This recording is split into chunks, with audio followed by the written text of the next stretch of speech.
Fala, galera, aí da disciplina de nefrologia. Hoje eu vou falar para vocês, sobre dar continuidade a um assunto de doenças glomerulares, hoje com outra grande síndrome, a síndrome nefrítica.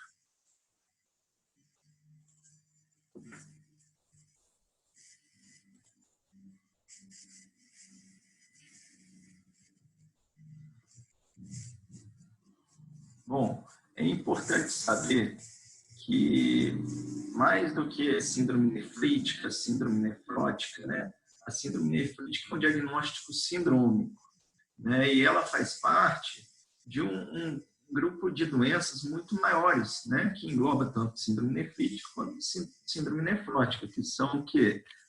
As doenças glomerulares, as doenças, as etiologias que se apresentam com acometimento prioritariamente no glomérulo e podem se manifestar através de síndrome nefrótica, que foi a aula da Ana Paula, que podem se manifestar no contexto da aula de hoje, que é síndrome nefrítica. Então, uma etiologia de doença glomerular pode ser, a princípio, até mesmo que assintomática. O paciente pode não ter alteração nenhuma ou tem alterações leves no exame de sedimento urinário. Por exemplo, tem a hematúria glomerular, visto na microscopia de fase, ou tem uma proteinúria de pequena monta que não se traduz em manifestação clínica. Algumas doenças glomerulares, por exemplo, inicialmente se apresentam assim. Outras doenças podem se manifestar através de quadros, episódios de hematúria macroscópica, principalmente associado à infecção de vias aéreas ou esforço físico. Vamos ver para frente que temos uma etiologia de doença glomerular que pode se manifestar assim, que é a nefropatia por IgA, principalmente. Temos doenças glomerulares vindo como síndrome nefrótica, aquele quadro rico, com quadro de edema importante, aquela proteinúria importante, enfim, vindo como síndrome nefrótica. A aula de hoje, prioritariamente, é sobre síndrome nefrítica. Então, o paciente com quadro de hipertensão, hematúria glomerular, oligúria, e uma proteinúria que geralmente é uma proteinúria em níveis não nefróticos. Esse paciente com síndrome nefrítica, ele pode evoluir com perda rápida de função renal e evoluir com um diagnóstico sindrômico que a gente chama de uma glomerulonefrite rapidamente progressiva. Podem ser as mesmas etiologias que causam síndrome nefrítica, mas existem algumas etiologias peculiares que costumam se apresentar dessa forma com maior frequência. E podemos pegar o paciente já numa fase crônica, numa fase avançada de doença renal crônica, em que ninguém fez o diagnóstico de uma doença glomerular, ao longo do tempo, o paciente talvez hipertenso, mas que não tratava da hipertensão, não investigou a causa da hipertensão, e quando chega ao clínico, o nefrologista já tem perda importante de função renal, já tem doença renal crônica avançada. Aqui algumas características, isso não é uma coisa absoluta, mas algumas características que têm uma tendência de diferenciar síndrome nefrótica de síndrome nefrítica. A síndrome nefrótica é mais insidiosa, a síndrome nefrítica mais aguda, mais abrupta, o quadro da síndrome nefrítica.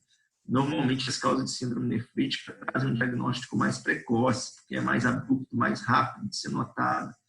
O edema costuma ser mais pronunciado na síndrome nefrótica. O edema um pouco menor na síndrome nefrítica.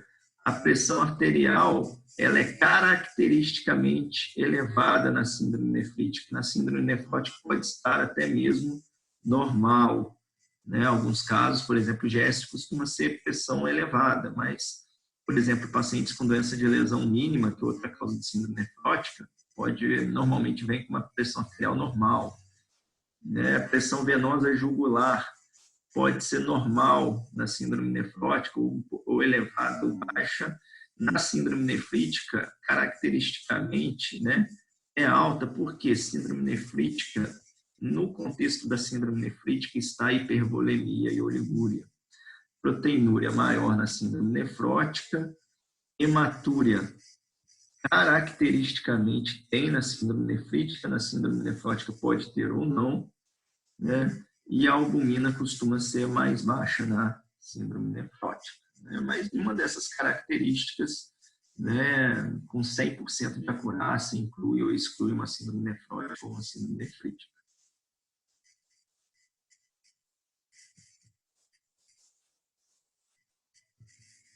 Então, como eu falei, vamos se atentar que síndrome nefrótica, síndrome nefrítica são diagnósticos o quê? Sindrômicos, né? E dentro, são formas de apresentação de doenças glomerulares, né? E as diversas etiologias podem se apresentar, né? Quem que é como síndrome nefrótica, síndrome nefrítica, alterações de hematúria e proteinúria ainda sem síndrome nefrótica, sem síndrome nefrítica, né? Com perda rápida de função rapidamente progressiva. Mas vamos lá, vamos para falar dos protótipos. Né? Quando a gente fala de síndrome nefrótica, quem é a síndrome nefrótica escarrada? A aula de síndrome nefrótica é a doença de lesão mínima. Raramente ou muito improvável, né? Quase impossível de uma lesão mínima, doença de lesão mínima, se apresentar com um quadro, por exemplo, de síndrome nefrítica. Quando isso acontece, provavelmente tem alguma coisa em cima dessa lesão mínima, talvez até mesmo uma outra doença glomerular. Síndrome nefrítica, o protótipo da síndrome nefrítica é a glomerulonefrite pós-estreptocócica, né? Sempre entra no diagnóstico diferencial de uma síndrome nefrítica, uma glomerulonefrite pós-infecciosa. E nós temos também diversas etiologias, por exemplo, lúpus. Lúpus pode se apresentar como síndrome nefrótica, pode se apresentar como síndrome nefrítica, pode se apresentar como um quadro rapidamente progressivo, pode se apresentar já com piora já de função, ninguém tratou ao longo do tempo, enfim, pode se apresentar de várias formas de doença glomerular. Membranosa, por exemplo, costuma vir mais parecido com uma síndrome nefrótica.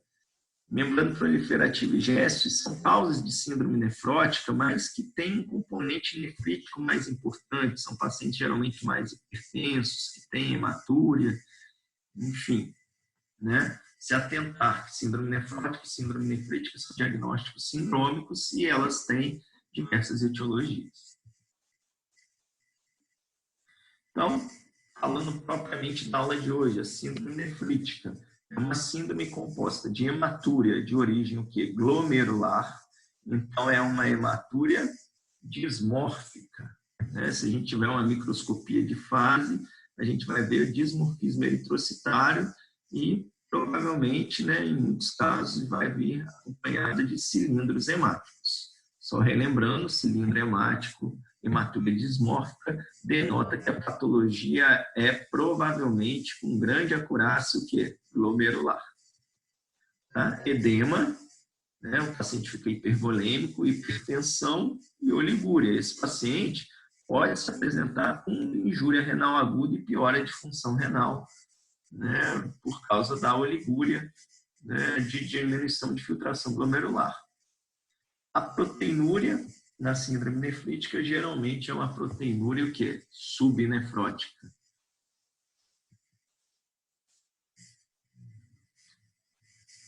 Estabeleci que meu paciente tem síndrome nefrítica, eu tenho que pensar o quê? Nas causas de síndrome nefrítica. Quais são as principais causas de síndrome nefrítica? Glomerulonefrite pós-infecciosa sempre vai estar no diagnóstico diferencial de uma síndrome nefrítica. Aqui, pós-infecciosa engloba a principal pós-infecciosa, que é pós-estreptocócica, tanto outras pós-infecciosas. Nós podemos ter glomerulonefrite com estafilococos, né? Nós podemos ter glomerulonefrite pós-quadro viral, por exemplo, dengue, zika, chikungunya, né? Então, glomerulonefrite pós-infecciosa sempre um diagnóstico diferencial.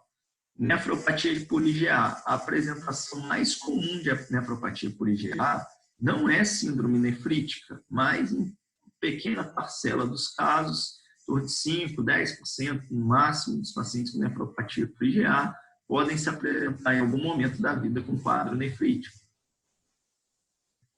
Lúpus. Lúpus é uma grande hipótese diagnóstica em um paciente com síndrome nefrítica, principalmente mulher jovem, né? Mulher jovem, glomerulopatia, tem que pensar lúpus como diagnóstico diferencial. E as causas de glomerulonefrite rapidamente progressivas, né? São as vasculites, né? O glomerulonefrite antimembrana basal glomerular, né? Até mesmo essas etiologias anteriores também, em pequena parcela dos casos, podem evoluir mal e se apresentar clinicamente como uma glomerulonefrite rapidamente progressiva. O glomerulonefrite rapidamente progressiva é um diagnóstico clínico, um tanto quanto subjetivo, né, definido por um paciente com quadro nefrítico que piora rapidamente a função renal, né, ao longo de dias a semanas. Né? Eu costumo falar aí que é aquele paciente que internou já, provavelmente com função renal alterada, 1,5, 2 de creatinina, ao longo dos dias vai aumentando, 2, 2,5, 3, se não fizer nada é diálise para esse paciente. Então, uma urgência médica, né? Uma vez suspeitando de síndrome nefrítica, né, tentar fazer esse diagnóstico, que passa, né, pelo exame de urina, né, aqui, por exemplo, uma fitinha de EAS, né, aqui no campo aqui, hemoglobina, mostrando que esse paciente com síndrome nefrítica vai ser hemoglobina positiva. Né? Só lembrando que hemoglobina positiva na fita de EAS nem sempre é hematúria, tá? Na maioria dos casos vai ser hematúria. O que você tem que fazer quando você olha esse campo sangue e hemoglobina no EAS? Você tem que olhar a microscopia para ver se você tem hemácias. Se você tem bastante hemácia e tem hemoglobina, isso daí está feito o diagnóstico, isso é o quê? Hematúria. Que se você tiver um microscópio de fase, você pode diferenciar em hematúria glomerular, dismórfica e hematúria pós-glomerular isomórfica. Tá? Aqui no caso de síndrome nefrítica, provavelmente uma hematúria o quê? Com dismorfismo eritrocitário e frequentemente presença de cilindros hemáticos. Diagnóstico diferencial de paciente que tem muita hemoglobina no EAS, tá? Aqui, ó, no EAS, na fitinha. Aí você faz a microscopia e vê, não tem hemácia. Mas tem hemoglobina. Aí o diagnóstico diferencial, quando não tem hemácia na microscopia e a fitinha do EAS leu muita hemoglobina, é entre hemoglobinúria, tá? Você pode ter um paciente com bastante hemoglobina na urina, mas não hemácia, então são causas, por exemplo, levariam aí, são causas de quê? De hemólise. E o outro diagnóstico diferencial é você ter mioglobina, que o campo hemoglobina do EAS também lê hemoglobina falsamente. Então, o paciente pode estar tendo o quê? Rabdomiólise.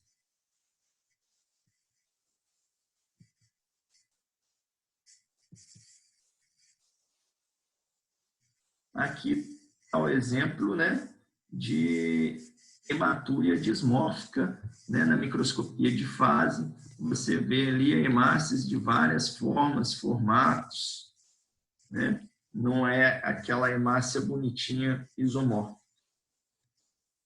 Aqui a presença de cilindro hemático, né, que é a proteína de transfósforo, né, que essa proteína de transfósforo se junta, forma um cilindro, né, como se fosse um chiclete, e quando você tem hematúria glomerular, essa hemácia cola nessa proteína de transfósforo, nesse chiclete, e forma um cilindro hemático. Exames que vamos solicitar: hemograma, bioquímica, né, no paciente com síndrome nefrítica, sempre a tentar para ver a função renal, ver se esse paciente já não está com a função renal já em diminuição, queda de filtração glomerular, EAS, quantificar essa proteinúria, né? Podemos fazer isso com a relação proteína-creatinina, e solicitaremos alguns exames, por exemplo, ASO, para ver se o paciente teve contato com estreptococcus, Complemento é um exame importantíssimo, sendo em pacientes com doenças glomerulares, né? As etiologias, né? Nós temos etiologias que não consomem complemento, nós temos etiologias que consomem complemento pela via alternativa, e nós temos pacientes, etiologias que consomem complemento tanto pela via alternativa quanto clássica do complemento.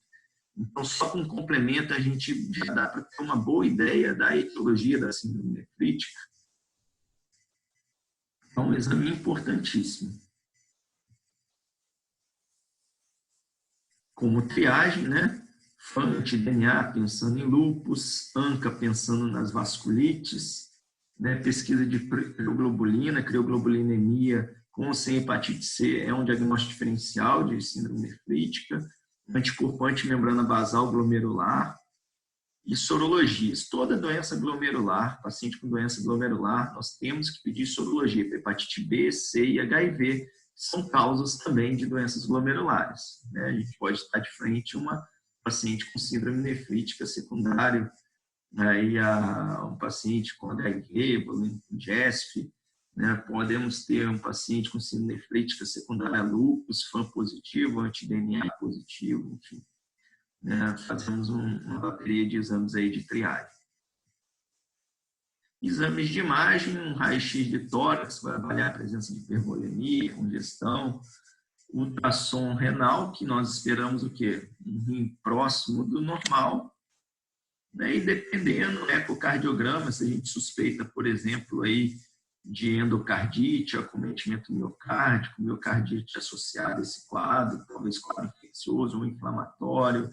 Por exemplo, lúpus pode se complicar, pericardite, derrame pericárdico, dependendo aí do caso. Não é rotina, mas pode ter sua indicação no contexto.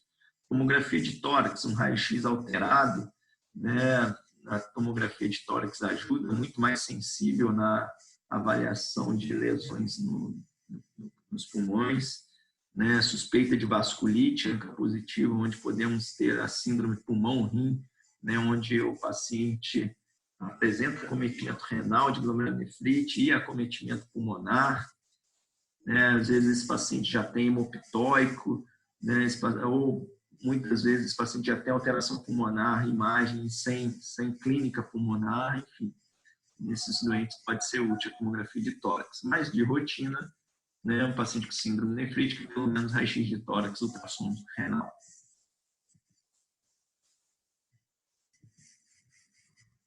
As complicações da síndrome nefrítica são a própria síndrome, né? Assim, edema, hipertensão, aqui ficar bem atento, como é uma doença abrupta, é uma doença que muitas vezes acomete um paciente que semana passada não tinha nada e agora tem doença. Esse paciente pode fazer urgência e emergência hipertensiva com grande facilidade. É um paciente que até semana passada tinha uma PAM normal e essa semana tem uma PAM elevada. Então, às vezes, esse paciente com 160 por 100 já está fazendo encefalopatia hipertensiva. Imagina 160 por 100 num paciente que até semana passada tinha 100 por 60, né, de pressão arterial. Então, ficar atento à hipertensão e às complicações que podem ser comuns nesses pacientes, acontecem em níveis pressóricos mais baixos. Esse paciente, como tem o quê? Inflamação glomerular, como tem redução da filtração glomerular, ele pode evoluir com injúria renal aguda em maior ou menor grau e até mesmo precisando de quê? Terapia renal substitutiva.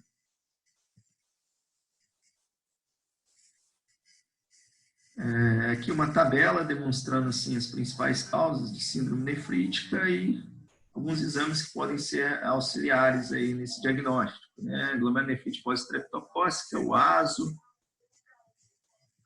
pacientes aí com outras pós-infecciosas, né? Por exemplo, aqui endocardite, pode ter sopro, complemento, as pós-infecciosas, normalmente o complemento é consumido, principalmente a fração C3 do complemento, que é a via alternativa, Nefropatia por IgA.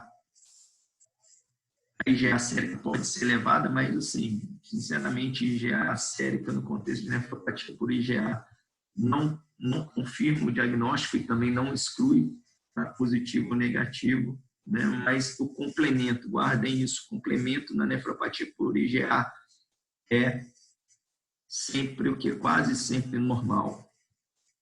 Lúpus, né, onde vão estar presentes os marcadores típicos de lúpus, e lúpus, uma doença inflamatória, autoimune, normalmente consome C3, consome C4, consome, né, complemento pelas duas vias, tanto a via alternativa quanto a via clássica.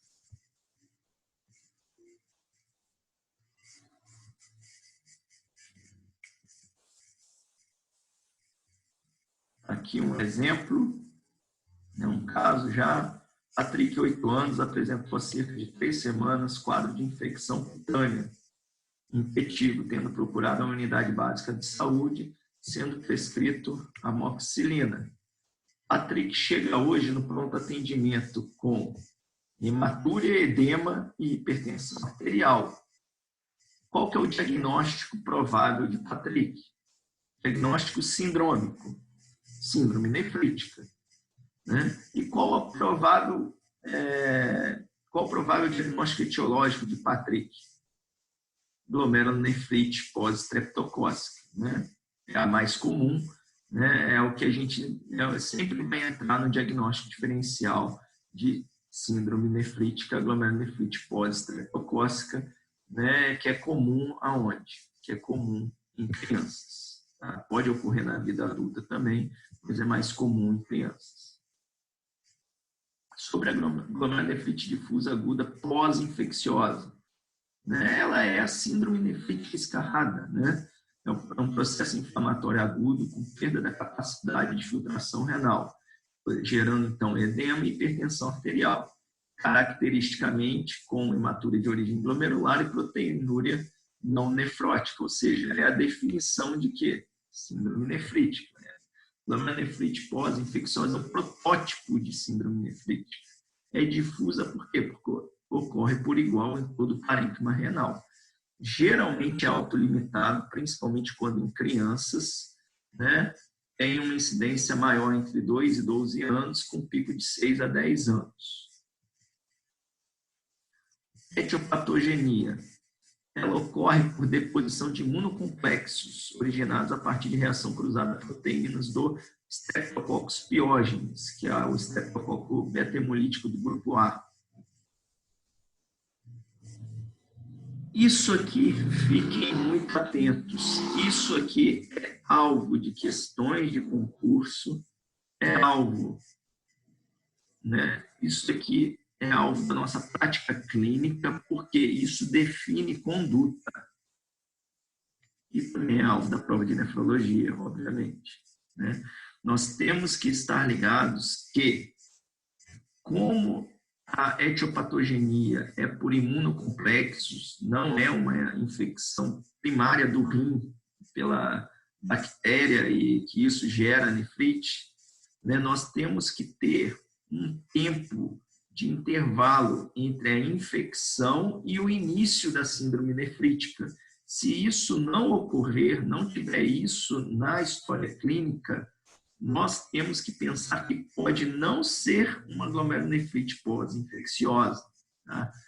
Normalmente, quando o quadro é faringoamidalite, nós temos um tempo de intervalo entre o início da infecção e o início da síndrome nefrítica de pelo menos uma semana, 7 dias.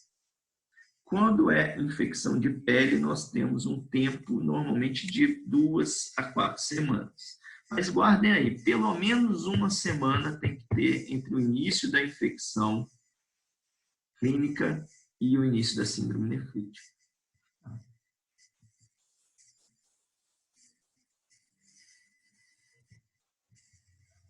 Quadro clínico é a síndrome nefrítica clássica. Né? O paciente tem infecção estreptocócica prévia, mau prognóstico, persistência da hipocomplementemia por mais de 8 semanas, manutenção da hipertensão são fatores de mau prognóstico. Normalmente esse paciente vai muito bem, tem a síndrome nefrítica clássica, depois da primeira semana esse paciente já está legal, já está até em casa. Em pequena parcela dos pacientes, o paciente pode evoluir mal, piora progressiva de função renal e até mesmo necessidade de terapia renal substitutiva. 5% dos casos evoluem como rapidamente progressivo. Bom, diagnóstico de certeza absoluta, 100%, só teríamos de uma forma, né? Com biópsia renal. Esse paciente, nós não fazemos biópsia renal de rotina, nós fazemos um diagnóstico presuntivo nos pacientes com síndrome nefrítica clássica e glomerulonefrite pós-estreptocócica muito sugestivo.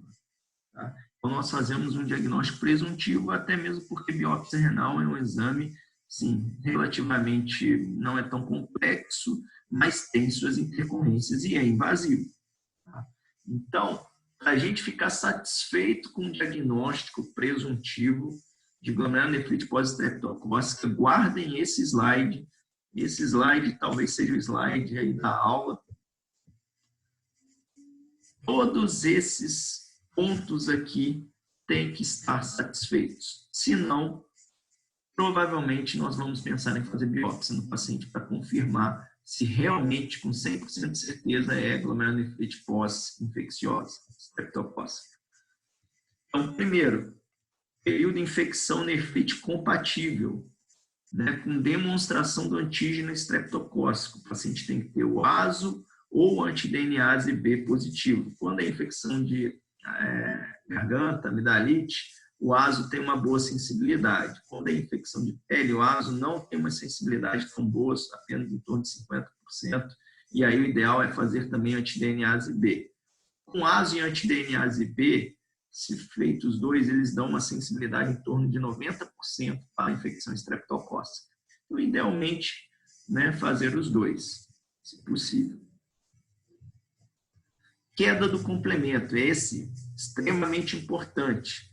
Nós temos que ter um padrão de C3 baixo, C4 normal. Aqui CH50 é o complemento total baixo, então já que C3 abaixou, mas C3 baixo, guardem isso, C3 baixo, C4 normal. Qualquer coisa diferente disso é igual a biópsia renal. E se o C3 vier normal? Biópsia renal pode não ser glomerulonefrite pós-estreptocócica, que provavelmente, se o complemento é normal, não é. E aí esse paciente pode ter um tratamento mais específico que a gente está deixando de fazer e a gente está piorando o prognóstico renal desse paciente. E se vem complemento C3 e C4 baixos, tem que fazer biópsia renal. Pode ser, provavelmente não é pós-estreptocócica. Por exemplo, C3 e C4 baixo pode ser lúpus. C3 e C4 normal, uma boa hipótese, nefropatia por IgA evoluindo com síndrome nefrítica. E terceiro, a tríade clássica, hipertensão, edema e hematura glomerular, é a síndrome nefrítica. Tá? Então, guardem. Né? Diagnóstico presuntivo.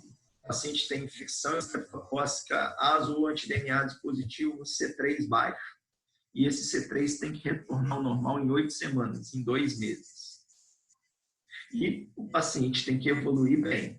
Se o paciente evolui mal clinicamente, precisando de diálise, sem recuperar a função renal, né, evolui de forma muito grave, independente de qualquer coisa, é biópsia renal para a gente fazer o diagnóstico de certeza ou não retardar o diagnóstico da patologia, etiológico de base.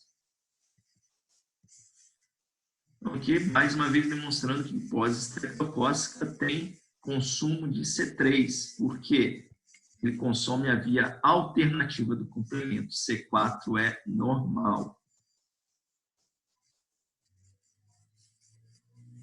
Se for fazer biópsia renal em pacientes que têm indicação e realmente eram pós-infecciosa, pós-estreptocócica, qual que é o padrão?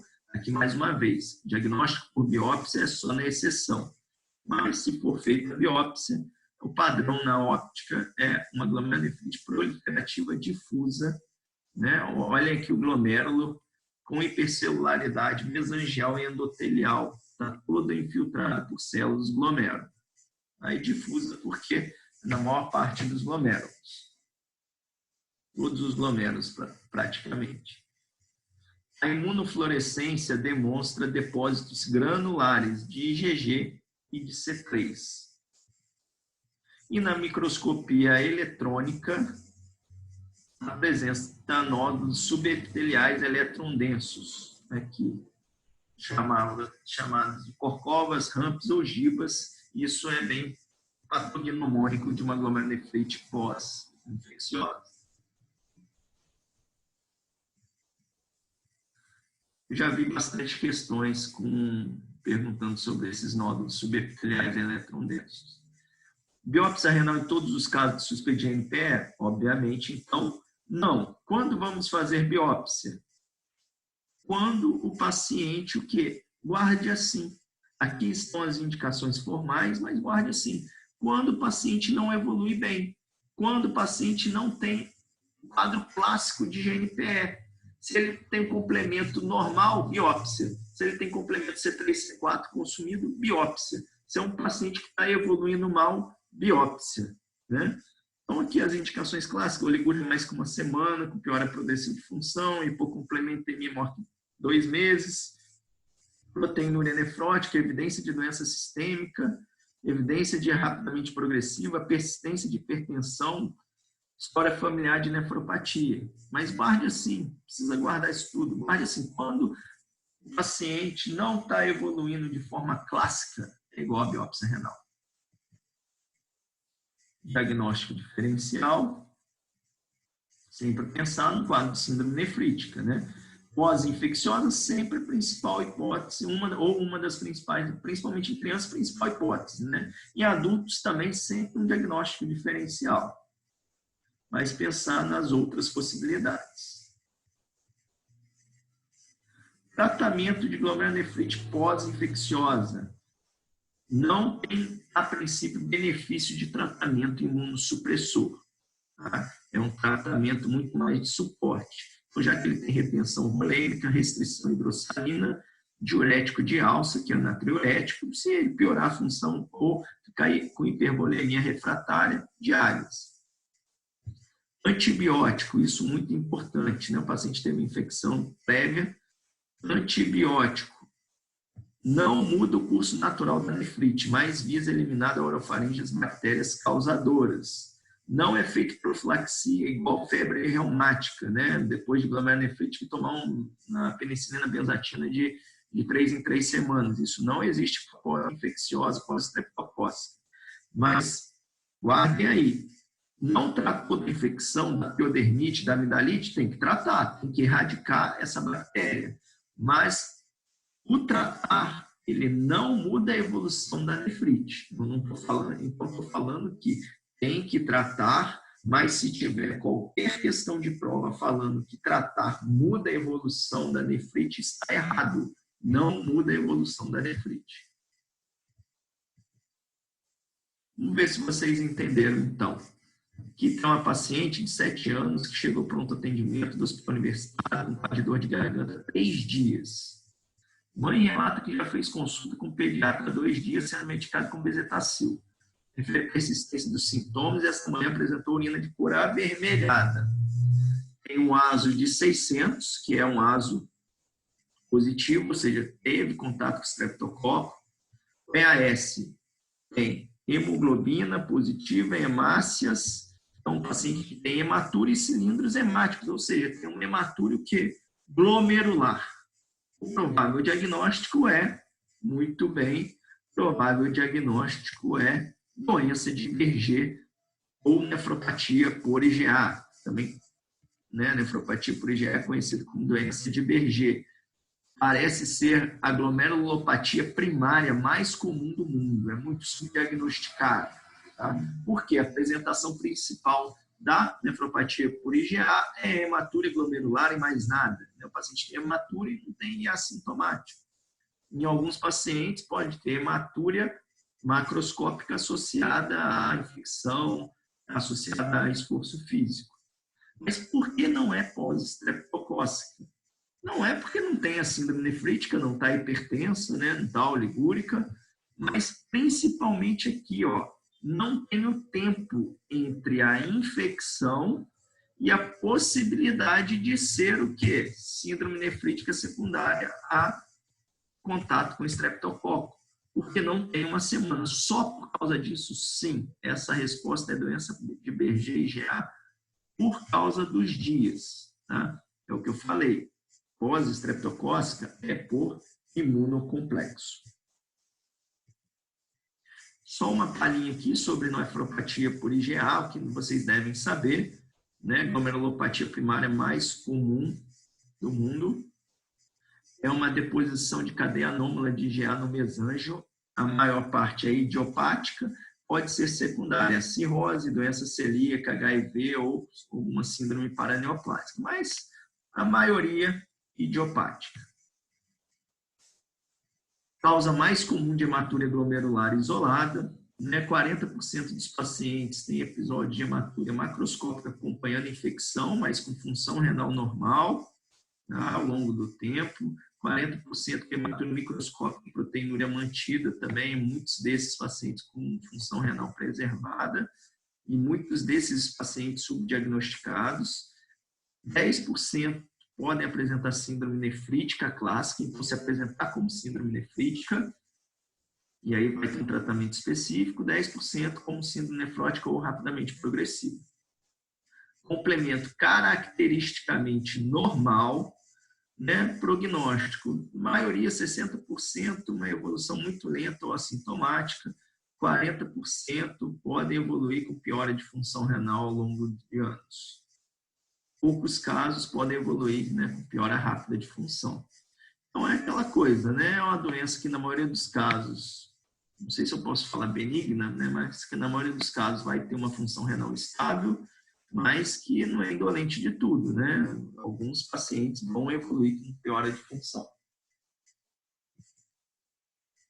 Tratamento desse paciente, a princípio, é renoproteção, controle de pressão arterial, né? Controle da dislipidemia, enfim, tratamento, suporte do doente. Está indicado corticoterapia nos pacientes com piora de função renal progressiva ou proteinúria mantida maior que 1 grama. Existem vários protocolos, tá? Isso é nefropatia por IgA. Vamos aqui para um outro caso que é comum em ambulatório de nefrologia. Paciente de 10 anos é encaminhado ao ambulatório devido ao sangue na urina. Está assintomático, tem um EAS com hemoglobina e hemácia. Fez microscopia de fase que mostra a presença de hemácias dismórficas e cilindros hemáticos, ou seja, é uma hematúria o quê? Glomerular. Esse paciente tem sintoma? Não. Esse paciente está hipertenso? Não. Esse paciente tem síndrome nefrítica? Não. Ou seja, esse paciente tem o quê? Hematúria glomerular e mais nada. Tem uma síndrome de anormalidade urinária. Esse paciente precisa de algum tratamento específico? Se ele tem hematúria glomerular e mais nada? Nesse momento, não. Esse paciente precisa de biópsia? A princípio, não é mandatório biópsia, que isso vai satisfazer nossa curiosidade do diagnóstico, mas não vai mudar em nada a conduta. Então, esse paciente tem uma síndrome chamada hematúria glomerular assintomática. Quando eu tenho um paciente com hematúria glomerular assintomática, eu tenho 3 principais hipóteses diagnósticas etiológicas. Primeira, já acabamos de ver, que é a nefropatia por IgA. Segunda, doença da membrana basal fina. Esse paciente, se for submetido à biópsia, ele vai ter microscopia óptica, imunofluorescência normal e uma microscopia eletrônica demonstrando redução da espessura da membrana basal, né, refletindo um defeito da cadeia alfa-4 colágeno do tipo 4. Não vamos pedir isso na prova de nefrologia, eu coloquei aqui basicamente porque eu já vi questões de concurso perguntando sobre qual é o defeito, né? Não sei qual o sentido dessa questão, mas perguntar qual o defeito, né, que levava à redução da espessura da membrana basal. Então, talvez vocês tenham um déjà vu se encontrarem uma questão dessa numa prova de residência. E terceiro, síndrome de Alport. É uma síndrome composta de surdez neurosensorial, anormalidades oftalmológicas, né, vistos em exame de retina, típicos retinal flex, refletindo um defeito da cadeia alfa-5 colágeno tipo 4. né? Então, fiquem atentos no paciente com hematura glomerular e surdez neurosensorial, lembrar de síndrome de Alport. Os 3 diagnósticos diferenciais em pacientes com hematura glomerular assintomática. Bom, essa é a aula introdutória aí de síndrome nefrítica, né, e que nós vamos complementar aí com casos clínicos e outras etiologias aí de síndrome nefrítica para que vocês tenham conhecimento. Grande abraço para vocês.